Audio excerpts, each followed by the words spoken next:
Welcome to the After On podcast. I'm Rob Reed. And I'm Tom Merritt. And this is a special episode designed around the book After On. Each of these special episodes focuses on one aspect of the science, tech, and social issues explored in the novel. Now, you don't have to read After On in order to learn from or enjoy these podcasts. That's because we wait until the very end to discuss the book in detail and to really tie it to this week's topic. That last section will make perfect sense if you're reading the novel. But if you're not reading it, just tune out at that point. You can always come back if you decide to read it later. And we'll warn you before we get to that part. But first, we have a lot of things to talk about, which should be interesting to everybody.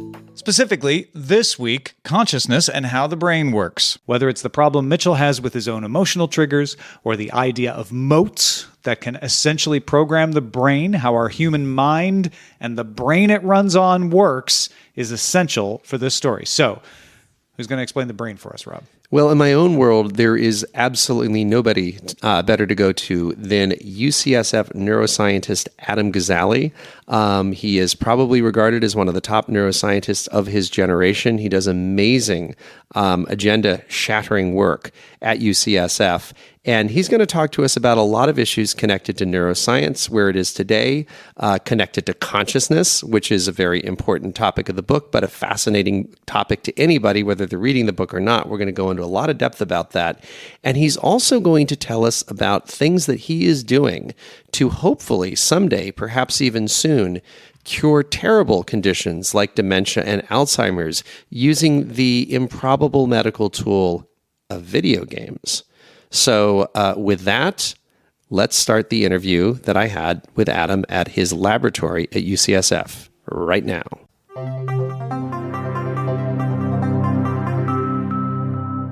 Adam Gazzaley, thank you so much for inviting me into this gorgeous lab of yours at UCSF. Thank you. I'm excited to have a conversation with you. Before we talk about all the amazing things that are going on here, why don't we talk a little bit about your background, where you were born, where you grew up, what brought you down this educational path that has led here?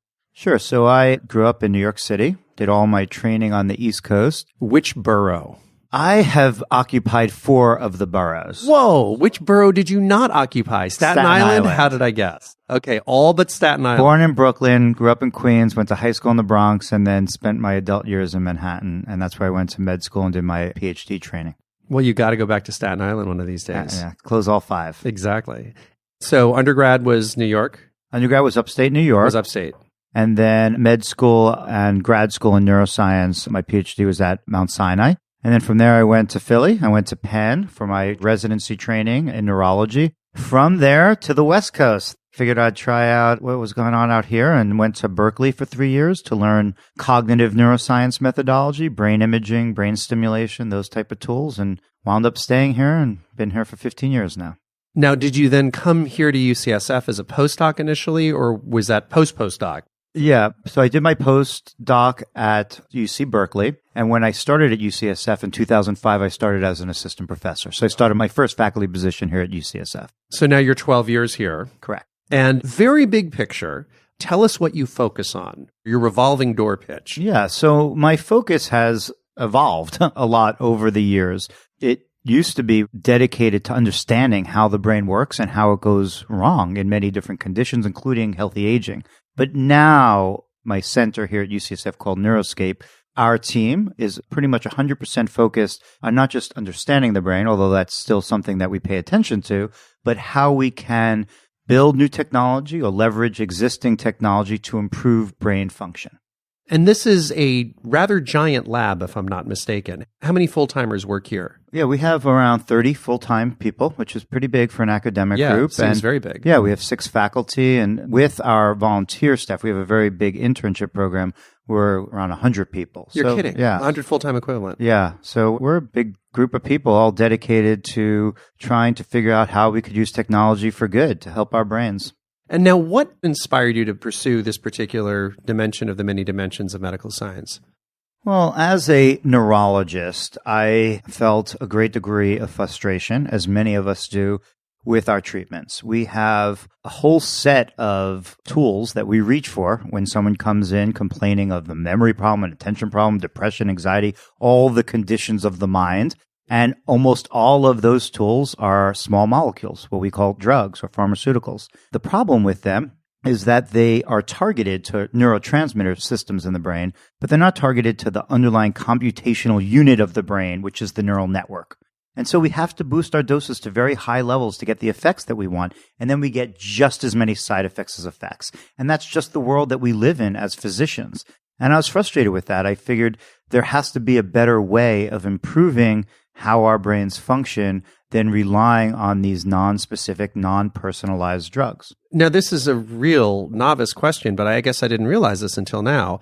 Are you saying that substantially all, or at least the overwhelming majority of drugs that people use for depression, anxiety, et cetera, strictly operate on the neurotransmitter level and none of them are actually getting into the physical dimension of the brain or the neurons? Yeah, they act almost like as a sledgehammer, blunt. These neurotransmitters, receptors that they target are diffusely located throughout the brain. Yeah. And so if you want to have a certain effect, you have to bring on a large quantity of these molecules. And then you're going to induce other effects that we call side effects. Yeah. And they could be devastating and make the drug intolerable. And so that is a very big challenge and something for 50 years that we've been trying to build better targeted molecular treatments, and we've really failed. Now, I applaud the many scientists around the world, and many of whom are my colleagues, that are working on cures for things like Alzheimer's disease. I want that to happen, obviously. While that pathway is continuing along, we need to think out of the box about what else we can do to help improve brain function. That experience, and by that I mean how we interact in the world around us, or even the world within us, drives plasticity of the brain. The ability of our brain to modify itself at every level, its structure, its chemistry, its function, all in response to how we interact with the world. So you can go beyond merely operating at the neurotransmitter level or the receptor site level and get into the sinews of the brain itself by leveraging neuroplasticity, and you do that by way of experiences that people undergo. Yes, we know that experiences, unlike the drugs we use, activate the brain selectively. They activate brain networks. That's the nature of how the brain works, is that when you engage in an environment in a certain way, your brain responds selectively. And so this concept that we can use experiences to change the brain is an old one. It is the entire basis of our education system. It's the entire basis of all forms of therapy that have existed. And it's a completely non-contentious point in neuroscience that experience drives plasticity. So the foundations of the idea are very strong, that you could create an experience and lead to a positive effect. And we know that an experience could lead to a negative effect. You could go off overseas in a war and not get shrapnel in your brain, but just witness a tragic moment. And that could detrimentally impact the function of your brain for the rest of your life. We call that post-traumatic stress disorder. So if you flip that concept around, then we could create experiences that are powerful enough to lead to improvement and not negative consequences. And so that was the scientific foundation of the idea of not relying on drugs to improve attention and the other cognitive abilities that we study in the lab, but to create experiences. And of course, the challenge with experiences is it's hard to come up with an experience that's as standardized as a molecule, an experience that's targeted, that's studyable, that's validatable, that's repeatable, etc. And therefore, you came to video games. Somehow I knew you were going to say that. We've known each other for a while. Exactly. So, We go back. But you really laid it out beautifully. The problems with therapy and that it has had is that some therapists are great and some are not so great. And some you need a small dose and some you need a bigger dose. And it's the same thing with our educational system. Teachers vary. And even if they don't vary, a particular teacher with a certain set of students is going to deliver a completely unique experience on Tuesday versus Wednesday. Even teaching the same lesson, even teaching to identical twins of the people who were in the first class, you just can't have the standardization of experience that you can have with the standardization of a molecule. Exactly. But a game, you're right, can replicate. Yeah. And the other thing is that it is a non-personalized experience, right? So a teacher's speaking to a class, and we know that some students are picking up the information rapidly and they're bored now, and other kids are struggling and they're just not ever going to get there. So the other problem with a lot of the experiences is that they're not really targeted to the individual. They're not personalized. So the idea of a video game was really attractive to me because It can be delivered reproducibly through a game engine. It can be delivered in a personalized way through adaptivity, and we could talk more about that. That's one of our key features of our game development. And it can be delivered in a way that's targeted to a neural system that you want to optimize by the game mechanics. If it's an attention system that you're trying to improve, you could create a game environment and an interactive experience that challenges attention, and the brain responds selectively. And then, of course, there's that other feature of games that's hard to ignore, is that they're fun. They are fun. And they're engaging and they're immersive. And that is exactly what any training program should be. I have heard that therapy is not necessarily fun. It's not fun. And medicine is often not considered fun, but Right. it could be. And thus, video games had that other feature that we are horrible at in our current condition, which is compliance. That even if a drug is life-saving, people do not often take them. That's remarkable statistics. It is on that. astounding, but I've heard enough statistics from enough sources to certainly accept the fact that some people, when told, take that pill and you will not die, end up watching Cheers and forget to do it. It happens all the time. We have a very, very serious issue of compliance. And so if we have a experience that's delivered reproducibly, targeted, personalized, that's fun, and not only that, we can monitor compliance remotely. We know when someone's taking their medicine in video game format because their data goes to the cloud, to our lab, and we could get notified if they didn't take their dose or if they're trying to take too much of it. Take their dose. I love that. Did you take your dose of the video game today? So let's talk about your first game, NeuroRacer.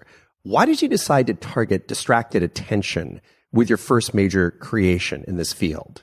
You always work on what you know. And when I came up with this idea of building a video game, the first target that I chose was one that I knew very well, which was distraction. I had been studying distraction, the impact of multitasking on performance for many years. We have neural markers of it. We have expertise in how to engage it. So I came about this from a neuroscience perspective.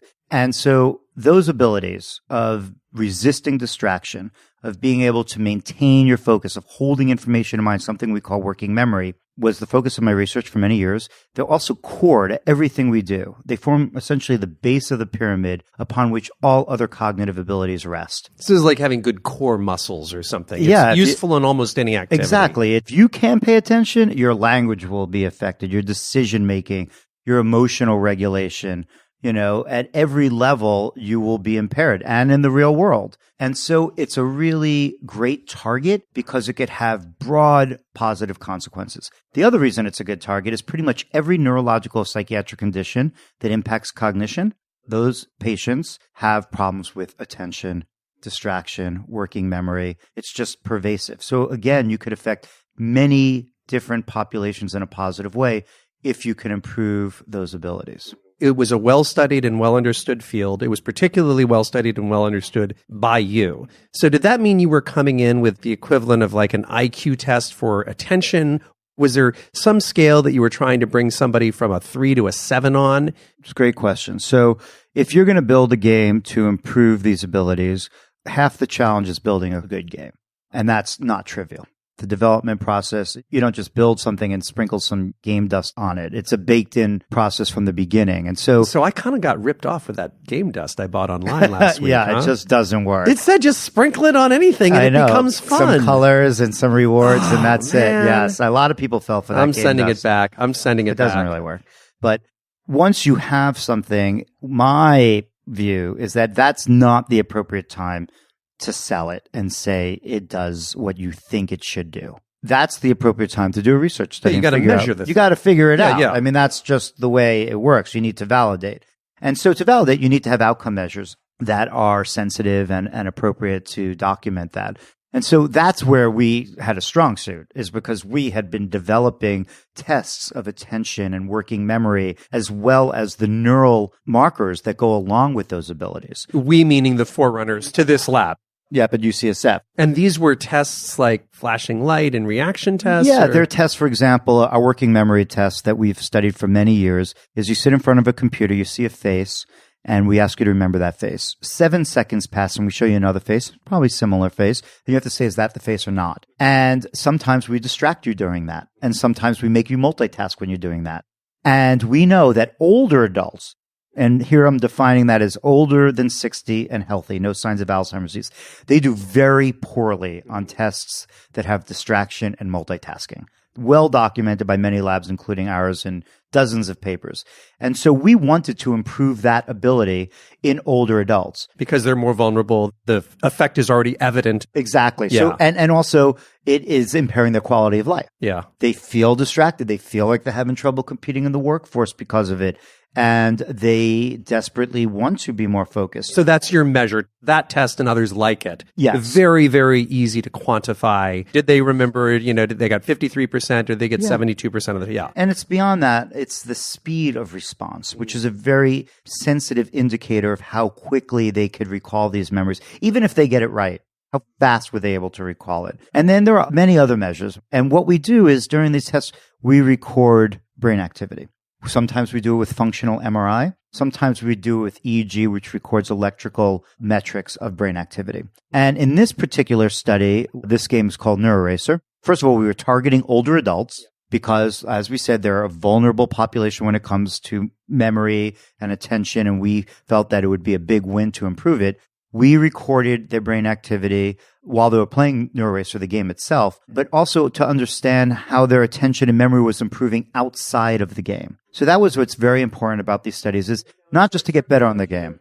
When you were watching them play the game, were you in a sense saying, man, if we could get this region to light up brighter, we know we're doing better? Or in the EEG, if we could get this particular brainwave to sound a little louder, we know we're doing better? Or were you more recording that stuff so as in the future go back and get a sense of what you are looking for? We do it after the fact. We go back and look at it. So you didn't know yet what you were looking for. We had a hypothesis. You had an hypothesis. So yeah. as we get older, the front part of our brain, the prefrontal cortex, the most evolved part of the human brain, seems to diminish its ability to engage robustly when you're challenging yourself from an attentional point of view. So you might have thought if somebody went into an MRI and there were an older adult who was suffering from these things, that part of the brain would light up less. We have shown that. You have shown that. Many times. Yeah. We even showed it in our video game that when you play the game and you're older, you engage the front part of your brain less. So the question was, would training on the game help you engage the front part of your brain more, have it light up more?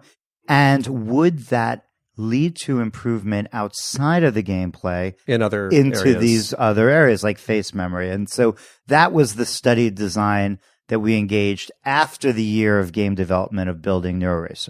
So you were building Neuroracer based on highly educated guesses about distraction, probably is associated to these things. This is a distraction mechanic that we can have in the game.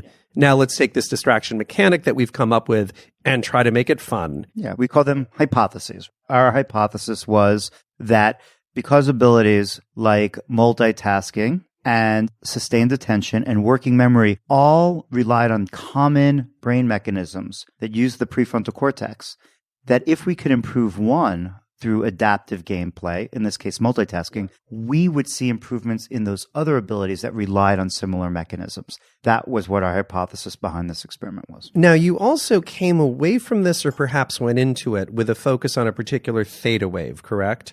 Yeah, so there is a low frequency vibration, essentially, of electrical brain activity that's generated from the prefrontal cortex when you are paying attention, when you're trying to resist distraction, when you're holding information in mind. We call that midline frontal theta. That's the name of it. So it's coming from the frontal region of the brain in the midline, and it's theta, which is a low frequency like 6 hertz. That burst occurs in everyone's brain if I asked you to focus, if you directed your attention. But it also occurs when you're holding information in mind, when you're doing working memory. It also occurs when you're multitasking. So it was an interesting metric to us because it is common across all these different types of abilities that we call cognitive control. And its association with this diverse set of abilities was known by others before you started doing this work. That was a Correct. part of the known landscape. That was already known. So you were intrigued by this particular theta wave. Yeah. And was that something then you were tracking assiduously when people were playing NeuroRacer? Were you trying to see if midline frontal theta? Yep, correct. Whether that went up while people were playing, or was that something you were tracking post. throughout? Is this post? Yeah, so we have people come down to the lab, our participants, our older participants come down. We do multiple days of cognitive testing, and we record EEG activity while they're playing NeuroRacer. Then they train for a month On NeuroRacer. 1 hour a day, 3 days a week for 4 weeks. Then they come back, and then we recorded brain activity again and cognitive tests and saw what improved outside of the game and what changed in their brain when they played NeuroRacer. And you saw essentially more frontal midline theta activity at the end of the month than you saw prior. We saw that activity was reduced in an older adult compared to a 20-year-old on day one, and afterwards it was indistinguishable from a 20-year-old. My metaphorical brain is saying, so in a sense, you kind of created a gym, but instead of working the bicep, it was working this frontal midline theta muscle. That muscle strengthened over the course of a month of workouts.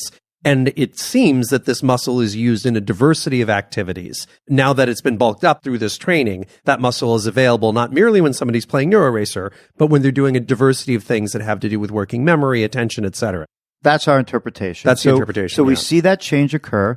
We also saw that working memory and sustained attention also improved in these older adults. And those are things that are associated with frontal midline theta. And we showed those people that showed the biggest change in their midline frontal theta, we showed that they were also the people that showed the most improvement on the attention task. So it's correlation and amplitude. So we correlated it. And so that's how we mechanistically connect what we found in the brain with what we found in improved abilities outside of the game. That's amazing. Now, that's the kind of thing that I would imagine might end up on the cover of a magazine. And it did, didn't it? It did. Leading question. Yes. We go back a ways. I know the answer to this. Yeah. So it's one of those life highlights because it was a 5-year study. At one point, there were 50 people on our team involved in data collection. Wow. It took us a year to build this game, working with friends of mine that worked at LucasArts.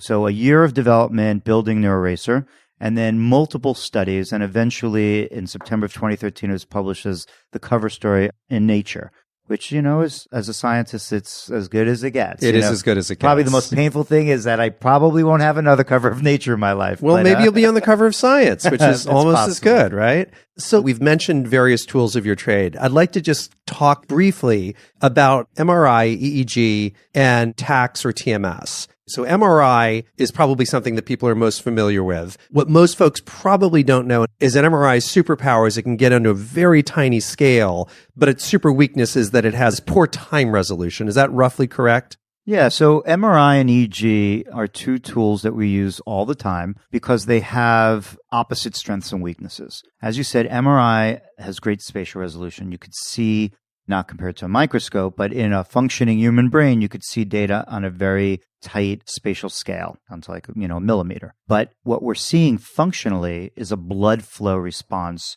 of the brain, which is sluggish. It takes place over seconds, as opposed to brain activity, which takes place over milliseconds. And so with EEG, we're recording electrical signatures of the brain, not the blood flow. And so we see events as they're occurring in real time. It basically goes through the scalp with no time delay, but it spreads spatially. So you can't see exactly where it's coming from. Well, it's occluded by the scalp. Yeah, I mean, it comes through, but it gets diffused. It's like a filter. And so it doesn't change the timing, but it changes your ability to localize where it's coming from. It blurs. It blurs in space. And so basically, we use fMRI to understand where activity is taking place and EEG to understand when. So we use them both as tools to give a more comprehensive picture of how the brain works and how it goes wrong and how it is improved by our interventions. But they couldn't be used simultaneously, right? Because the MRI, the magnets in the MRI would... We actually do it simultaneously. It's very challenging. They induce artifacts in each other, and they're on such different timescales. People don't end up getting hurled across the room because of the magnetic... No. We've put all sorts of things inside MRI scanners, EEGs. We have joysticks that go inside MRI scanners so you could play video games. That's wild. So people are playing Neuro Racer and other games inside that machine. Now, the EEG, because most people probably don't know this, that is kind of like a bathing cap with a bunch of sensors on it. Modern EEGs, like we use, the data is collected with a cap that looks like a bathing cap that has many electrodes. Usually we have 64, sometimes more. And we have amplifiers at each electrode, so we could really have a sensitive detector of what's a very subtle signatures, the electrical metrics that are generated by your brain activity. There's a whole frequency spectrum, and we have drawn in many ways arbitrary lines between them. Yes, you need a boundary somewhere. To say alpha, delta, theta, gamma, those are the ones you hear, and they're just different frequencies along the spectrum. But they obviously come in a diversity of flavors because you focused on midline frontal theta or frontal midline theta, whichever one it is, which is different from other forms of theta. And then finally, there's TACs and other transcranial stimulation, which is kind of funky stuff. Well, TMS has been used a long time. TMS is transcranial magnetic stimulation. You could use a very high-powered magnetic field to induce an electrical current inside the brain, which causes neurons to fire. So you're kind of giving it a flick, in a sense. You're thwacking the brain. Flicking the brain, it's like poking the brain. If you stimulate over your left motor cortex, your right finger will jump, regardless of your desire. We used TMS for many years to understand the brain. There are also clinical tools for treatment of depression and other conditions that use TMS. We were very attracted to the idea of TACS and TDCS. TACS stands for transcranial alternating current stimulation. TDCS is transcranial direct current. And so what it is, it's electrical stimulation of the brain. As opposed to magnetic. It's safer. So it's akin to TMS, but it's using electricity instead of magnetic fields. It's using electricity directly. Why is it safer? Is it gentler in some manner? It is. It's less of a thwack. It's not actually causing neurons to fire. It's changing what we call the resting membrane depolarization, the bath of ions surrounding your neurons. So basically what that means is that it's just making it more likely for the neurons to fire, but not actually causing them to fire. It's putting them in a state in which they're more inclined to do so on their own. Exactly. And inevitably a higher percentage of them will, as opposed to shoving them. Exactly. It's tempting them to fire rather than forcing them. Yeah, they're much more susceptible to firing when engaged, and that's why we were attracted to the idea of using non-invasive brain stimulation, like the two methods I told you, to enhance plasticity while someone's playing one of our games. So we wouldn't just do it and say, come back in a month.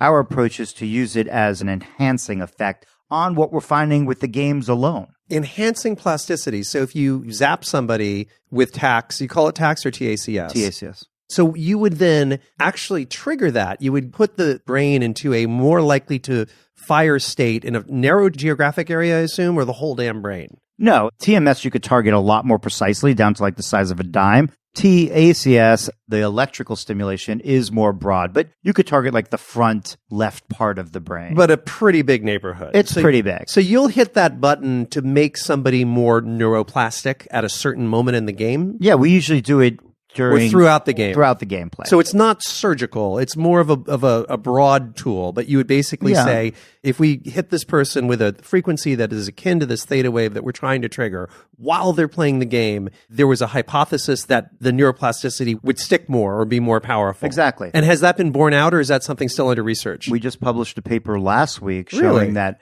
20-year-olds that play Neuroracer, while we stimulate the front part of their brain with a theta frequency, learn more rapidly than those that we don't do that for. And is that the first definitive proof you've gotten of this? Well, other people and other scientists have shown similar things for other abilities, but we were really excited about it because it now was enough evidence to lead us to go to the next step, which is to ask the question, if older adults played Neuroracer, like we did in our Nature paper, with brain stimulation, would they not just get better at the game, would they have more transfer? Right, to other skills, yeah. And would they last longer? So that's the next study, do you think? We're doing that now. You're doing that now? That study's underway. Fantastic. We started that study a couple months ago. When are you going to have the results? I'm already fascinated. Over a year to do that study. There are 4 different groups, and it's a big one. Yeah. But we think it's really important because it really advances this whole field of therapeutics to the next level to start thinking about combined approaches. So now, Someone, let's say they have a traumatic brain injury.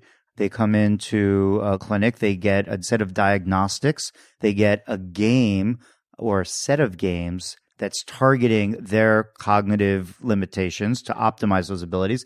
And then we stimulate their brain during the process so that they can have effective and sustained recovery. We don't have anything like that right now. I mean, it's a tragedy. Yeah. I want to talk about the post-NeuroRacer landscape, but first, I want to spend just another moment on these three tools. Are those things improving in a rapid and compounding way, as so many things are in technology, on their own sort of Moore's Law-like curve, or are they improving slowly, or are they stagnant? If we look forward 5-10 years, can we anticipate MRIs that are so much more powerful or EEGs that are so much more powerful that we'll be able to peer into corners we can't even access now? Or is this more like, it's kind of more like airplanes. They get a little bit better over time, but not crazy better.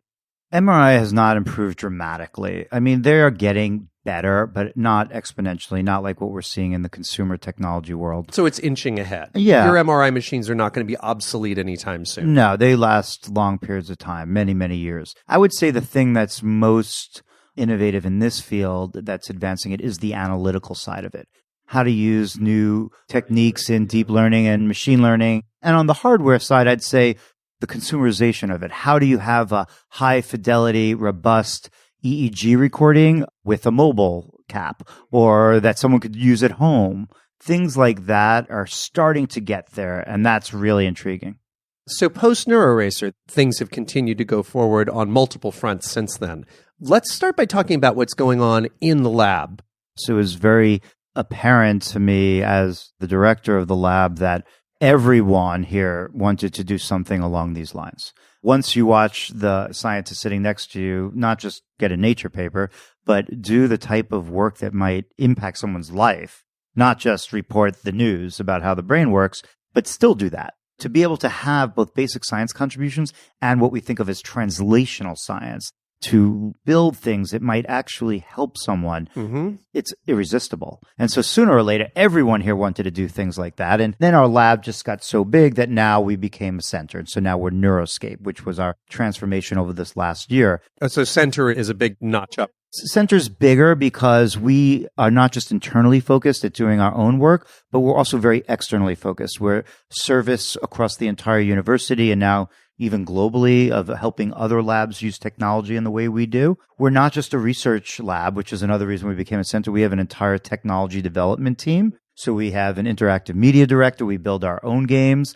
We are interested not just in video games, although that remains our core, but all the other types of technology that satellite around them. So virtual reality, augmented reality, motion capture, physiological devices that are wearables. How do all of this technology, most of it entertainment directed or communication media, right, in the consumer space, how do we take it into our center and develop in a customized way to use these tools to improve brain function? And so our transformation into Neuroscape, what we say is bridging technology and neuroscience for these positive benefits. But what we spend most of our time on is building video games. So let's talk about some of the games that are in the lab now and what muscles they're trying to build and flex and what the gameplay is like and so forth. So Body Brain Trainer, also known as BBT, is a game that targets both physical and cognitive fitness at the same time. The hypothesis is that if you play a game that you're embodied in and is not just your eyeballs and fingers, but your whole body, you will have more benefits cognitively than if you play that same game on a tablet. Because you're moving your whole body through space, so you're using far more networks in your brain. You're using more networks, yeah. And you also have the physical fitness benefits. There's data that shows that physical fitness, even independent of cognitive challenge, has benefits on brain health through things like BDNF, which is a growth factor, and neurogenesis on the brain. So you have the combined physical fitness and cognitive fitness. That hasn't really been done yet. And this is a VR game, correct? No, this is a motion capture game. This is motion capture, So yeah. we probably will build a VR version, but right now Body Brain Trainer is played using the Kinect. Right, yeah. So you stand in front of a big screen, your body is being tracked using a consumer device that's part of the Microsoft Xbox One gaming system. So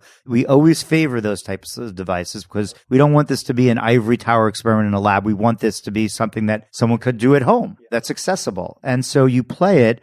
Now, what makes BBT really unique is a couple things. First of all, it's really interesting to be cognitively and physically challenged at the same time. Few people really reach that level. I'd say like professional athletes and dancers and people that drive themselves along both of those axes. But it's hard to do them both at the same time. What's cool here is that the game mechanics drive you just to accomplish one goal, both physically and cognitively. But what makes BBT most unique is that in addition to the game being adaptive in its cognitive dimensions, meaning that as you focus better and are faster and more accurate, the cognitive challenges increase, which is true of all our games. Adaptive, therefore, is kind of a byword for it gets harder. It gets harder relative to you getting better every single second. That is the common mechanic across all of our games. That's like our special sauce. That's what we really pride ourselves on, is creating these adaptive algorithms so that the game is incredibly personalized to you in the moment. So there's no relaxing until the end of level 6. No, well, we have to bring on breaks pretty frequently because it is like interval training. Even just cognitively alone, it's like interval training. You will fatigue and need to be restored. But what makes BBT unique is that we have the cognitive adaptivity, but you also wear a heart rate monitor when you play BBT.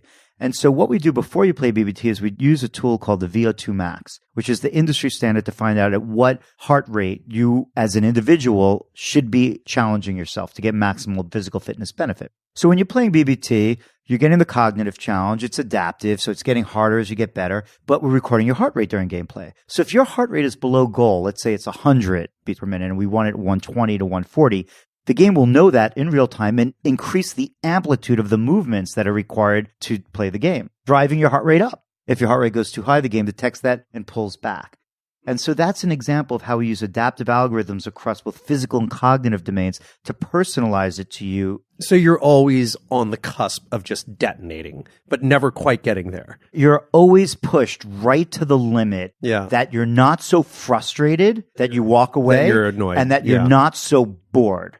That is the really critical element of all of our game development. And it's interesting because consumer games don't really develop adaptivity at that level. You level up in the game, but it might take days. On day one, it might just be too hard and you hate the game. Our games are always figuring out where you are in the moment and giving you a personalized experience just to make it maximally fun. And we believe to maximally harness the brain's plasticity. Now, another software experience that you guys are developing here has to do with meditation. Let's talk about MetaTrain for a moment. Yeah, so MetaTrain is a tablet game. It's not as gamified as most. It uses the principles of concentrative meditation and integrates them with our mechanics of adaptivity and feedback. And so how you play MetaTrain is you take the tablet, you first go through a whole sequence of instructions where our partner in crime here, Jack Kornfield, who's a mindfulness expert, teaches you of what it means to focus on your breath, to be aware of your mind wandering and to return your attention to your breath. So very traditional, ancient practices of mindfulness that you engage in. But what we ask you to do in MetaTrain is just to do it for 10 seconds. Not to try to do it for an hour and fail and not know if you're doing it well or not, but just 10 seconds. And you could play the game with your eyes closed. At the end of 10 seconds, you hear a chime, and you're cued to either press the tablet anywhere with your right thumb if you were successful, if you held your attention to your breath, or with your left thumb if you didn't, if your mind wandered. So you're on the honor system, so to speak. Yeah, you have no reason to do it if you're not trying to figure out how your own brain works and improve it. But yeah, it requires introspection. We're working on an EEG version that you won't have to do that. I was about to ask. We're not quite there yet.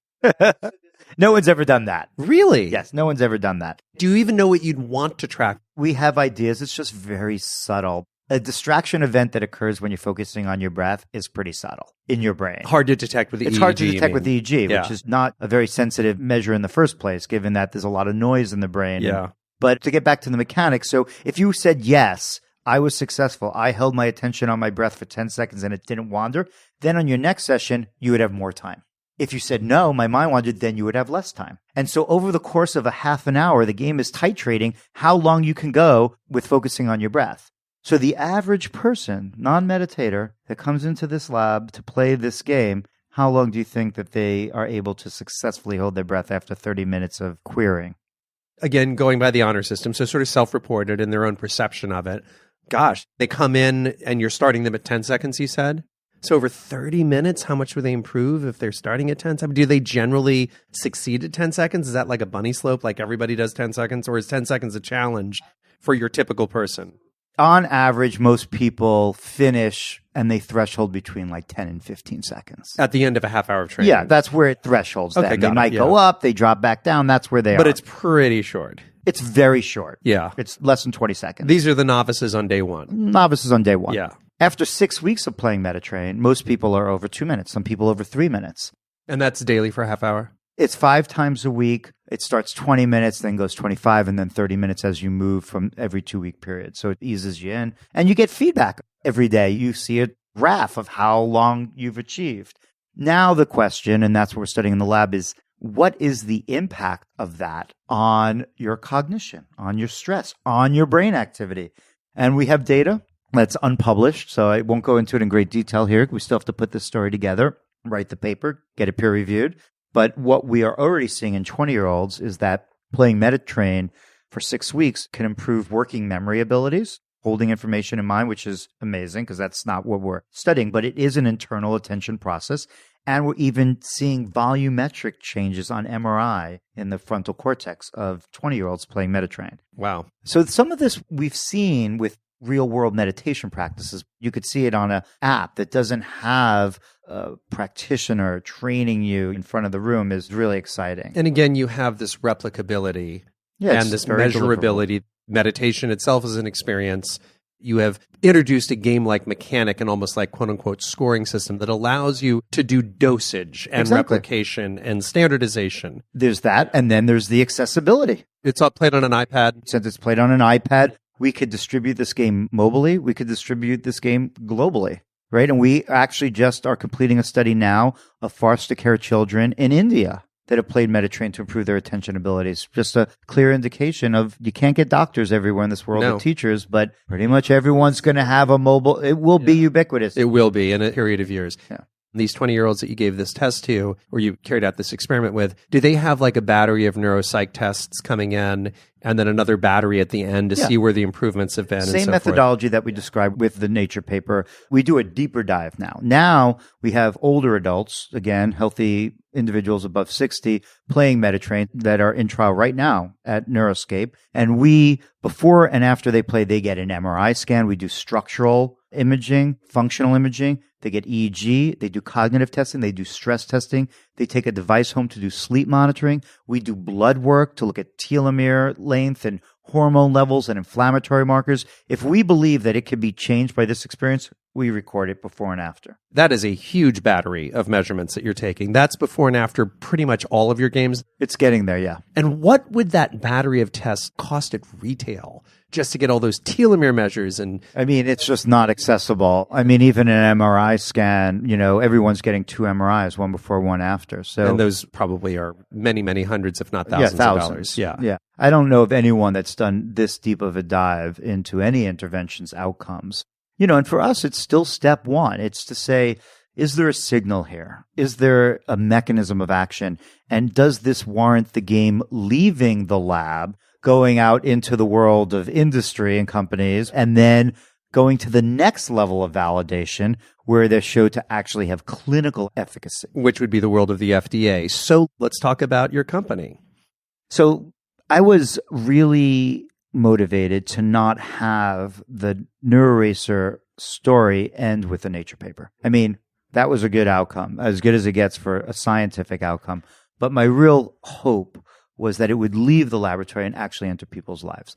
And one thing I realized that was not subtle was that you can't, I would challenge anyone to build a true product inside an academic research lab or center. It's just, we're just not built to scale in that way. We don't have customer support here and we can't keep up with operating systems as they change. It's just not what we do. We can build a prototype and do the type of feasibility and mechanistic studies that I've described to you.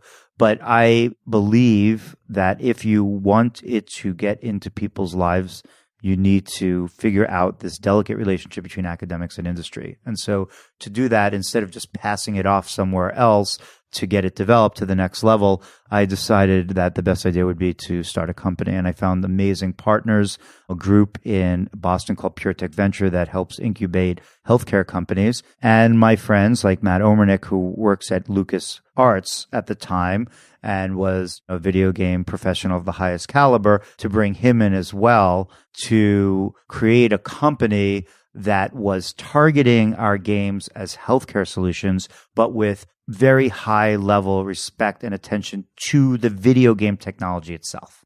And that was the idea behind Achille, which was the company that we started to move this technology out into clinical practice. Now, in interest of full disclosure, I do want to note here that I am a tiny Achille investor. We appreciate that. Yeah, so that is an important thing for listeners to realize. I will probably say, as I have already said, virtually nothing myself about Achille. So I don't think that I'm bringing a biased picture of Achille to folks. But my wife and I both got very excited about this mission back when you started the company. So that is now duly noted. But let's talk about Achille, the company right now. When was it founded and how many people is it now? We are hiring, so we're growing. I would imagine that we'll be around 40 by the end of this year. We are in full swing now. We just had a Series B, a very successful Series B, so we're well capitalized as we plan to bring our first product to market.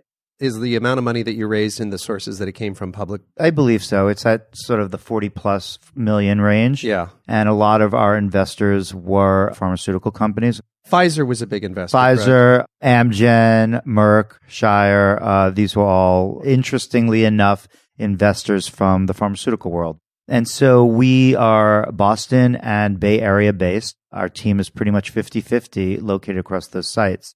Oh, I hadn't realized that. I thought you were much more skewed toward Boston. So it's 50-50. Interesting. Yeah, most of our healthcare, business development, patent, some of our analytics are on the East Coast. And here in the Bay Area, most of our creatives and our game development, sound designers, artists are over here. So it's a really cool, bi-coastal company. I like that aspect of it a lot. And you started with, it's not called that, but in a sense, NeuroRacer 2.0.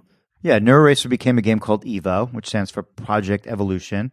And EVO, at least that's our working title now. Whether or not that'll be the product title, we don't know. We've taken the game engine that was NeuroRacer, that became the foundation of our patent.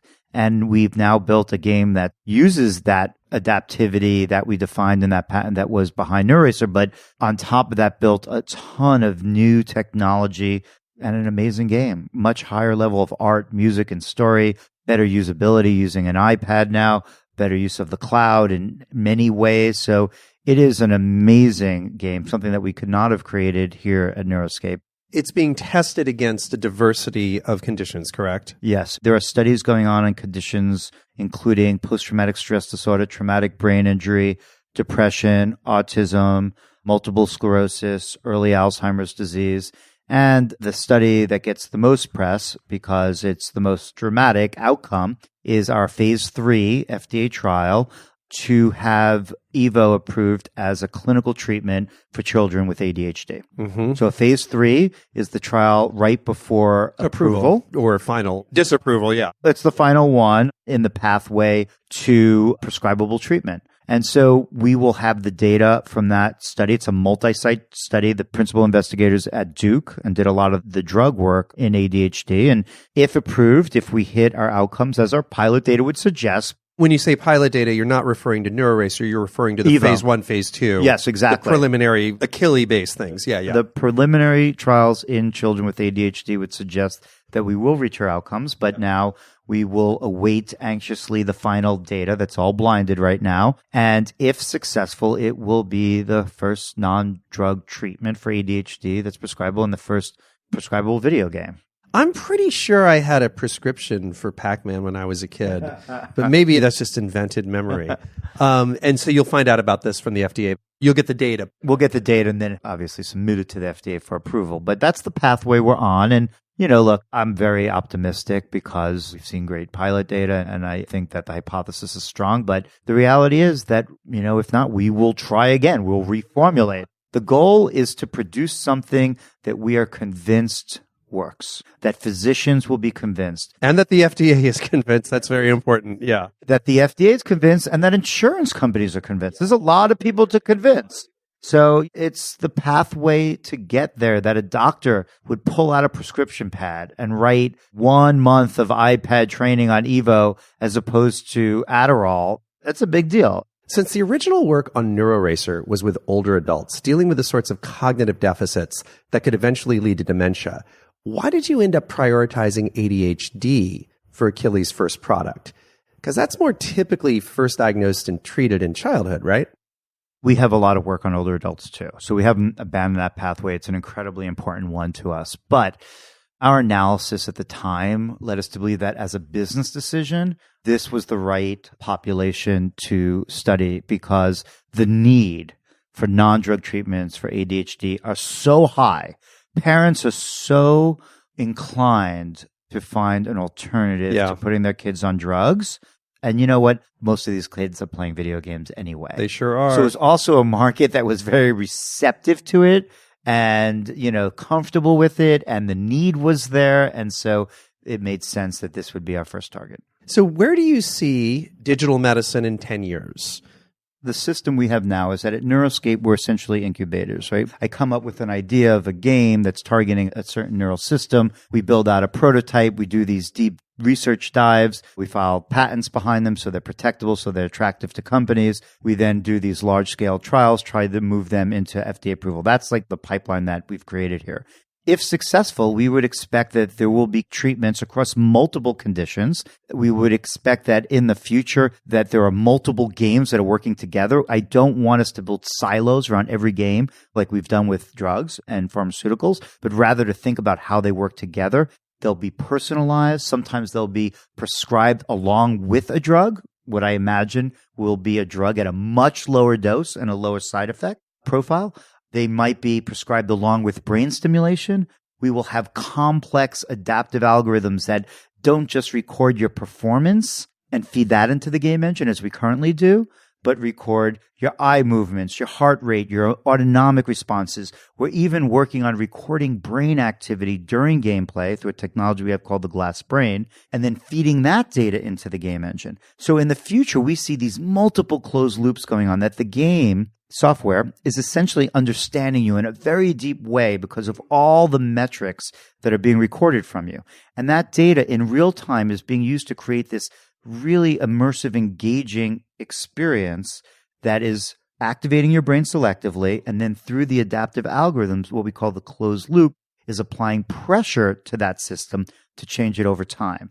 And so we will have very powerful tools to help improve all of these conditions of the mind, whether it's a deficit in your attention or your mood or your memory or your perception or your decision making. And ultimately, I think that we will reach beyond medicine and improve these abilities in everyone. Yeah, I was going to ask whether there would be an enhancement, not just fixing things that are broken. We're very interested in that. We have an education program now that we've launched earlier this year to see if these exact same approaches that we have designed to target deficits and improve people who are suffering to just improve everyone. So we're in middle school now to try to optimize these abilities. So we think that this will be a new and important part of education and medicine. The model of consciousness that's represented in After On sprang fairly directly from conversations that you and I had before I started writing it. And I'd like to focus on one thing, which I find fascinating in your theory of consciousness, and I did end up putting into the novels, a neuroscientist who just happens to be from UCSF, as it turns out, but it's a woman, so it's not you, tells a character with a cataplectic disorder the following things about goals. And so they're sitting in her apartment. She says, I doubt you're even registering 1% of your sensory input. You're heating the part of your field of view that I'm occupying, plus the sound of my voice, but you're blotting out everything else. Because your goal of conversing is shaping your sensory experience. It's drastically amplifying the tiny subset of signals connected to our words and negating everything else. Goals are basically cognitive actors. You could almost say they make us conscious. I'd like to talk about the significance of goals in your own understanding of consciousness and human cognition, broadly speaking. There are two ways that we interact with the world around us. One is what we call top-down. It's how you perceive the world and attend to the world driven by your goals. You're paying attention to my voice now because you choose to. You made that decision. And that is a very human act in many ways. We are drenched deeply in top-down experiences, especially in the modern world.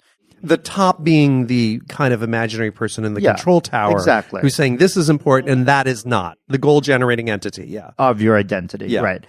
The other aspect of how we interact with the world is much more ancient and also equally important in many ways, and that's called bottom-up. That's how we attend to the world based on the environment itself, not our goals. So if there's a flash of light, a loud sound, even your name, which has now been deeply programmed into your brain, even if your name is said quietly behind you, it will command your attention independent of your goals. We are constantly navigating the world through this interface of top-down and bottom-up.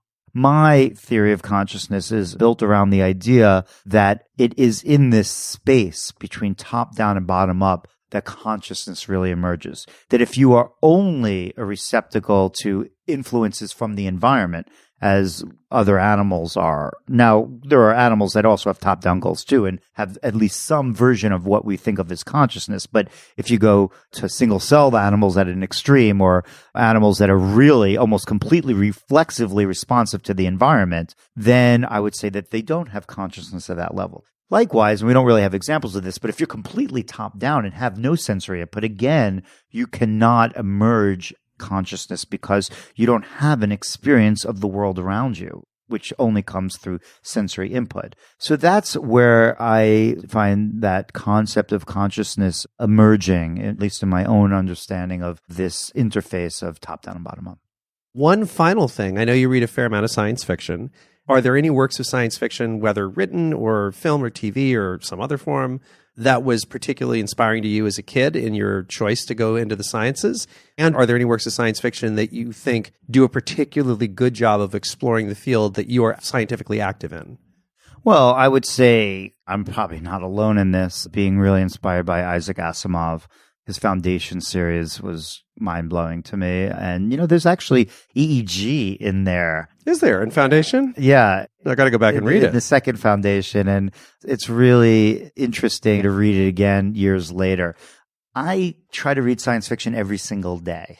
The news has sort of preoccupied me a little bit and stolen me away from science fiction, which is sort of pissing me off. But it also pisses off the science fiction writers of America, I'll tell you. I still try to not read the news as much as read science fiction. And the reason why is because I like challenging my imagination and thinking about the future and then bringing aspects of that I think are tenable immediately into our lab and into our research practice. Superb. Well, thank you, Adam, for being so generous with your time and for inviting us to your lab. Thanks for coming by. It's been a fun time discussing this with you.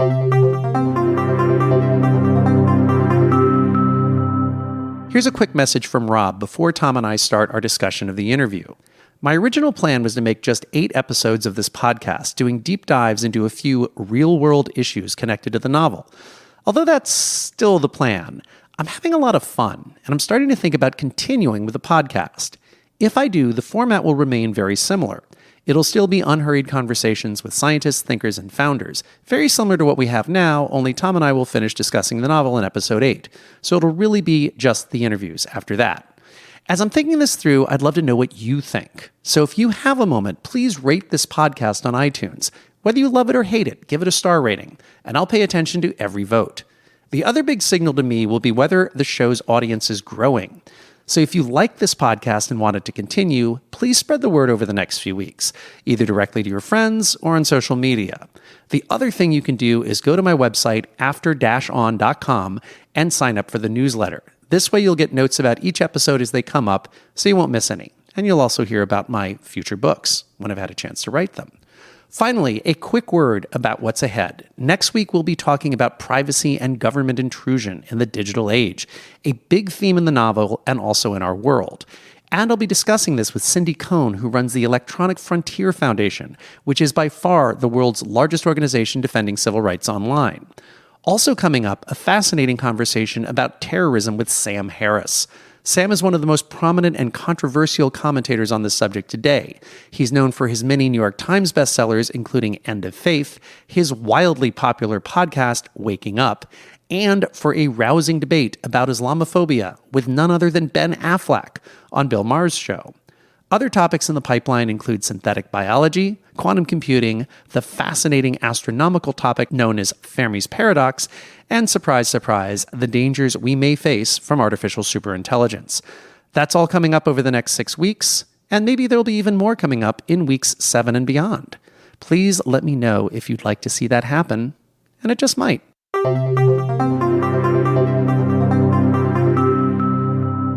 So that was my fabulous interview with Adam at UCSF, and Tom and I are now back together to talk about what we just heard. Yeah, and I noticed that Adam features prominently in your acknowledgments page. How was he engaged in the creation of the book? I actually probably spent almost 100 hours interviewing people as I was researching the book to get smart about specific areas, obviously in this case, consciousness and neurosciences, and also to get smart about just lots and lots of fields as I was really deciding what to write about. Everybody I talked to was incredibly generous with their time.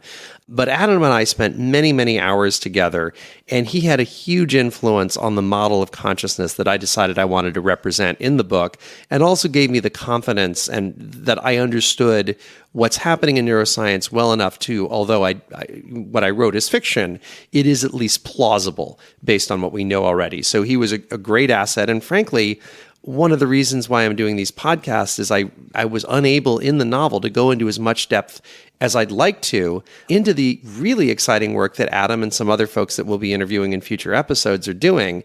Much as I'd love to put a 20-page digression into the book about consciousness, that's pretty lousy storytelling. So we get to do that here on the podcast. Yes, I like this better than footnotes. Yes. Anything like that. Not that there's anything wrong with footnotes. Not that there's anything wrong with that. Venue. Yes, exactly. But we are about to get spoilery. So if you haven't read the appropriate pages, 51 through 109, and you don't want to be spoiled, you can move away now. But I want to start by talking about moats. They play prominently in this section. Where did you come up with moats? They are totally made up. And I consider them to be more fiction than science fiction. I know that's kind of a hair-splitting definition, but in the last episode I said, I believe I commit science fiction 3 times in this book.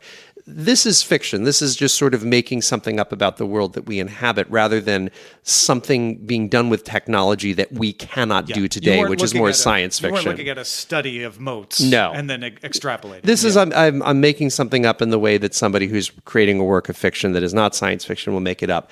The reason I came up with this model is I've always been intrigued by the fact that the infinite variety of life on this planet is written in base 4. There are 4 types of base pairs in DNA. That's it. And every living thing, with some very exotic exceptions that prove the rule, every living thing is based on that very essentially digital language. I mean, it's not precisely digital. It's not base 2, it's base 4. And that's true of a lot of elements of the universe. There are 4 fundamental forces, strong nuclear force, weak nuclear force, gravity, and the other one, electromagnetic. And it's up, down, strange, charm, right? Well, no, now you're getting into quarks. So there's 6 types of quarks. So I've always been fascinated by these extravagant diversities that arise from very, very small numbers of combinations. And as Ellie said in the book, also all the colors on your screen are RGB or perhaps CMYK if you're using print. So I got kind of intrigued by the notion of emotions, which are arguably in some ways, so long as we're the only intelligent species that we know of, among the most powerful forces in the universe. They're very powerful things. That emotions have the power to cause us to do things that then shape the macro environment in very, very significant ways. And I liked the idea of them being digital. And it also played into a broader narrative that I'm not going to go into too much depth because it would involve some spoilers about how they hook into consciousness, how that consciousness touches on Mitchell's cataplectic disorder, Falkenberg's disease, and other things.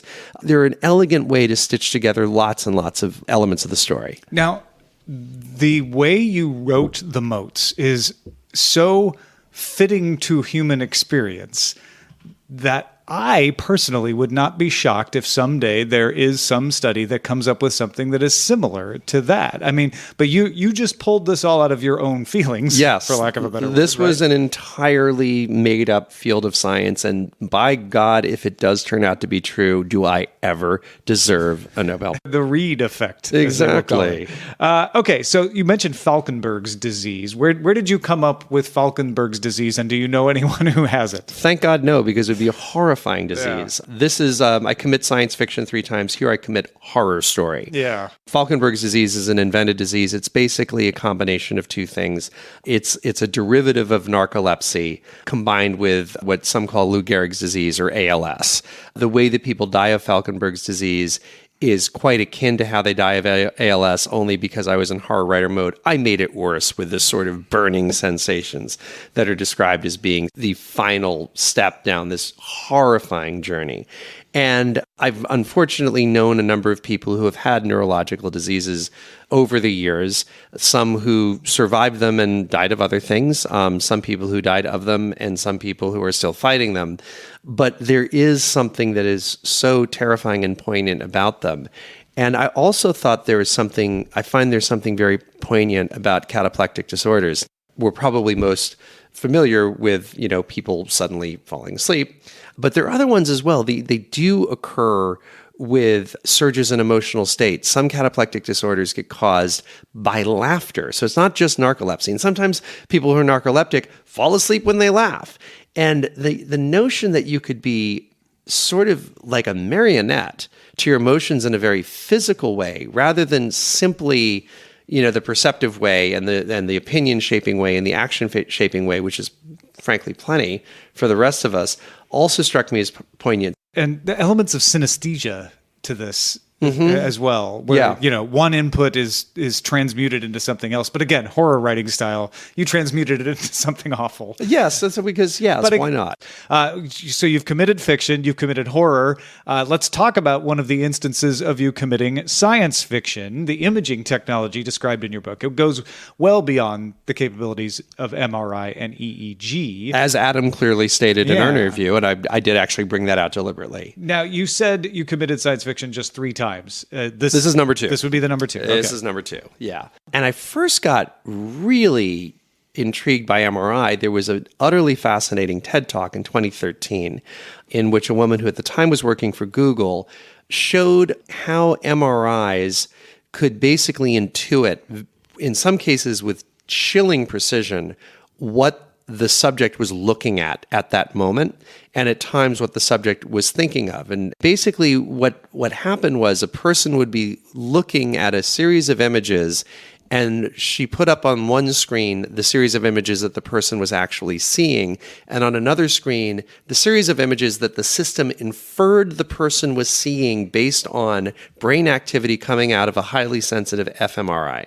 And it was chilling because this was mind reading, literally mind reading.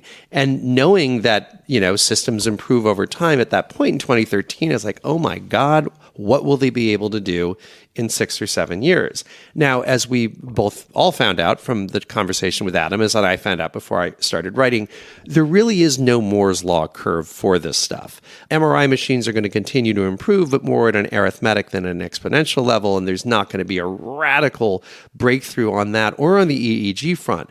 But the thing that I felt could be an out-of-the-box thing that would shatter them both is, what if you come up with a way to bring the two together, which is what happened in Ellie's lab, a little bit of science fiction. So as with the MRI, you can see, very slow things, but tiny things. Why is the MRI so slow? Well, the reason is, and I find this kind of interesting, is it's all about blood flow. So the blood is lighting up this region of the brain. It's lighting up this region of the body as it dashes there because there's activity, and the activity calls for oxygen and glucose and the other fuels that the blood brings with it. But the resolution that you get is therefore, by definition, limited by your heartbeat. The heart beats and more blood shows up, and then more blood might be like, oh my God, I've got to get to the hippocampus right now, but it can't do its next dash toward the hippocampus until the next beating of the heart. And so that's why MRIs are so slow. They're kind of measuring the secondary pace effect. of a heartbeat. The pace of that is the cadence that they move at. And then obviously EEG, because it is electrical fields, you can get, very, very fast results, but you're getting occluded by this by the skull. So my little bit of science fiction was combining the strengths of both systems. It's not inconceivable that this will happen someday, and if it does, it'll be the kind of breakthrough that'll allow for sudden and unexpected discovery. So what this did from a storytelling standpoint is it gave me a place to hide my moats, where Ellie could discover them. Well, and it is perfectly reasonable to think there is something hiding in that gap, in the lag, if you will. There is stuff we simply cannot see because it is both fast and small. There is a vast world of things going on in the brain that we cannot see. We just inferred that memories are stored in an 11th dimensional network recently. For instance. And that's something that we did with the current technology. Imagine if you could see more of what's going on and make more connections. And we'll get there, and until we can, we'll just ask Ellie. Yeah, exactly. Now, listen, at this point, we've seen Amazon reviews. We've met Mitchell and Kuba in the present and the past. We've read some NetGirl. We've been to Tony Jepson's .com bust party at Momo's, which, by the way, side note, part of my love of your story early on was that I have been to the Bourbon and Branch and I've been to Momo's in the times in which they appear. You have. I went to Momo's at that .com era boom. But did anyone ever try to order you to stop having so many of these elements? You should have seen the first draft. But actually, I'd say that most of the people connected to the book as I was writing it, my editor, my wife, my agent, and others as well, thought this crazy diversity of modes and voices make the book special and unusual. But it was still a constant balancing act between too much and hopefully just the right amount.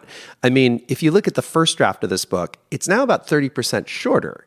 And in the course of rewriting, I fired a major character who was just not in this book because he got fired. And that was a doozy after first. I mean, there was a sixth major character. He's just gone now. That's a doozy of a change to make. I ended up having all this flashback stuff going on with the past. That wasn't in there. I took on a narrator. So pretty big things happened, and I culled a couple hundred pages from the book. Now, needless to say, my editor at Random House, Trisha Narwani, was critical to all this. And I describe our working relationship in some detail in my acknowledgments page. And I also had a couple dozen people read work in process versions of the book and inhaled input from all kinds of people. And I think you need to have a very special relationship with criticism and with feedback if you're going to be a successful writer, because you have to be very good and unemotional about taking it. But you also have to have a lot of backbone about ignoring a lot of it. Because if you end up implementing everything you have, if you're so open to feedback, you're going to end up with a book that gets written by committee. One of the biggest things that I learned in journalism school from the editor of Journalism 350, the introductory course, was when he told me, I'm going to rip apart every story you give me. You don't have to take any of my edits, but you better have a really good reason why. And that's exactly what you're talking about, is knowing when to say, you know what, I know you're all saying that, but I have a really good reason why I can't do what you're saying. Now, another way in which people can get even more out of this story is listening to the audiobook, because another thing that I think you've done very well is an ensemble cast. Yes. And I don't say that just because I read the New York Times parts. You are one of the ensemble. But because you have much better people than me, people that I enjoy and admire, doing perfect parts. And then we mentioned Felicia Day reading the NetGirl parts. You have someone special reading the Amazon reviews as well. Oh, yeah. So here we have John Hodgman. Now, John and I go back a ways. He actually read the entirety of my last novel, Year Zero, and he read it magnificently. And so I recommend John Hodgman's audiobook of Year Zero to anybody. When I got to these reviews, they were playing in my brain in John Hodgman's voice. And just sort of the dry wit, the Bostonian dimension. John is from the Boston area. The particular category of humor, the use of vocabulary, everything else. Later on, I'll talk about in a later episode how I actually wrote all these before I met Hodgman, which is an interesting statement because I've known Hodgman for almost 10 years. And I think I mentioned earlier, I just started writing this book a couple of years ago. So there's a mystery we will get back to. But after I met Hodgman, I forever thought of these reviews as being in his voice, and I was lucky enough to be in the recording studio when he recorded these reviews, and it was like the culmination of imagining something being just the way it should be, and then suddenly hearing it exactly as it was meant to be. And why don't we listen to Mr. Hodgman read a Higginsworth review or two right now. Storm 3000, Tsunami Force 5. 5 stars. Axis of Evil Beware. Young Charles is armed. November 22nd, 2001. Your reviewer, Charles Henry Higginsworth III, from Boston, Massachusetts. Our twins turned 4 this summer, and a grown woman selected this hydrant-class spray toy for her daughter to gift to my son. I like to believe Amanda's mother knows nothing about our home decor, nor of my son's volcanic side. Otherwise, I might suspect that my first wife coaxed her into sabotaging our once lavish interior's few remaining valuables, which, while not water-soluble, were anything but water-resistant. The Storm 3000 Tsunami Force 5 spews its destructive payload about 20 feet, cleverly illuminating it with a photon beam. Translation, a ray of light. Allowing the proud homeowner one final glimpse of his cherished antiques in mint condition. And your little brown shirt needn't limit his ordnance to water. Young Charles's field tests showed that Gatorade, soy sauce, and Diet Dr. Pepper all erupt from this ingenious device's muzzle at full velocity. Hybrid payloads of Perrier mixed with Obsession fragrance discharge more diffusely, enabling efficiency-minded vandals to saturate entire racks of dresses with a single round. Indeed, just such a volley provoked the instant and unexpected conversion of Charles's mother into a gun control zealot. She had previously been more co-conspirator than chaperone in the proceedings, on account of her Latina joie de vivre and youthful exuberance. At 26, she's marginally closer to our son's age than to mine, and it does show in instances like this. Happily, little Amanda's own birthday was by then on the horizon, and we repaid her mother's kindness with a First Act Discovery drum set, which is also available in this store. First Act Discovery drum set. 5 stars. Verisimilitude. December 1st, 2001. Your reviewer, Charles Henry Higginsworth III, from Boston, Massachusetts. Our 4-year-old son recently received a Storm 3000 Tsunami Force 5 water howitzer as a birthday present. It was ostensibly a gift from his little friend Amanda, but her mother was clearly behind this wicked act, which soon resulted in the complete saturation of our living quarters. Happily, Amanda's own birthday was near, and when the great day arrived, we retaliated by sending young Charles to a party with this as his offering. I am happy to report that these drums are louder than bombs and more addictive than Pokemon. 3 months have passed, and Amanda still drums daily, according to intelligence gathered by young Charles during playdates. When her interest briefly waned, I urged Charles to refocus her on the crash cymbal during his next visit. This rekindled her passion for music making, as did some old Keith Moon videos I later screened for the playgroup. Amanda now adroitly mimics Keith's old stunt of knocking the drum kit to pieces at the end of each set. A true case of life imitating art. Achievement unlocked. Achievement unlocked. So that was Hodgman doing a magnificent job of reading these in the ensemble audiobook, which is, I think it's 22 hours long. Yeah. Yeah. It's a long book. That is a goal achieved. And both Ellie in the book and Adam in your interview talked about goals being cognitive actors. Yes. Now, since you quoted Ellie to Adam in your interview, I assume this is an important part of the storyline. It is. And it's a very interesting theory in neuroscience that could just be right. Now, Adam mentioned this idea of goals as cognitive actors over dinner that we had before I even started writing the book, and I found it fascinating and I ran with it. Now, I should point out, this isn't Adam's main field of research. It's more a part of a worldview that he's developed over the decades that he spent in the field. But it intrigued me, and it still does, because goals absolutely do shape what we're allowing in. We're getting this gale of input from our bodies, from the bottom up, as Adam would say. Every photon, every sound wave, every fleck of skin is constantly reporting.